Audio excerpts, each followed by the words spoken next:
শুনছিলাম গল্পটা যে বিনুল ভাইয়ের কাছ থেকে। হ্যাঁ, তো ওর কোনো মানে ও ঘুমাচ্ছে একদম সোজা হিসাব, ওর কোনো ঘুম নাই, ওর জীবন থেকে ওর এবং ওর পরিবার থেকে ঘুম নেই। আচ্ছা, জঙ্গল থেকে সে উঠে পালায় গেল, গিয়ে চিরং দিয়ে আছে, ও হাঁটতে হাঁটতে কেউ যদি তার দিকে তাকায় থাকে, ও বুকটা ধপ করে দিয়ে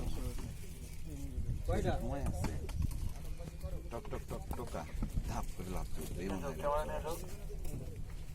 ওর কিন্তু কোনো জায়গাতে ঘুম নাই, এবং ও যে পালায় থাকবে ওর ফেরারি লাইফে সাধারণ ইনকাম, রেগুলার ইনকাম করে ফেরারি লাইফ চালানো সম্ভব না।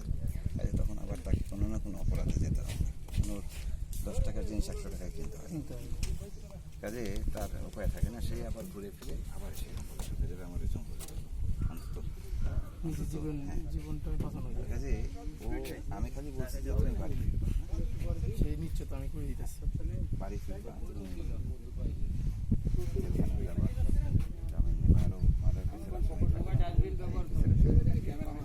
যাবজ্জীবন সাজাপ্রাপ্ত আসামি থাকে যে কিনা বেইল করে জামিন নিয়ে বাড়ি ফিরে থাকে, তুমি তোমার বাচ্চাদের কিন্তু এটা আপনার জন্য রিস্ক ছিল না প্রথম দিকে, আপনাদেরকে কনভিন্স করার বিষয়টা তো ছিল একবারে পুরো শুরুটা শুরু করলেন তখন। আমি একদিনে করি, আমি যদি মানে ঝুঁকি মাপতে পারি তাহলে আমার ঝুঁকি 90% নাই, আর 10% দৈব প্ল্যানের বাইরে হতে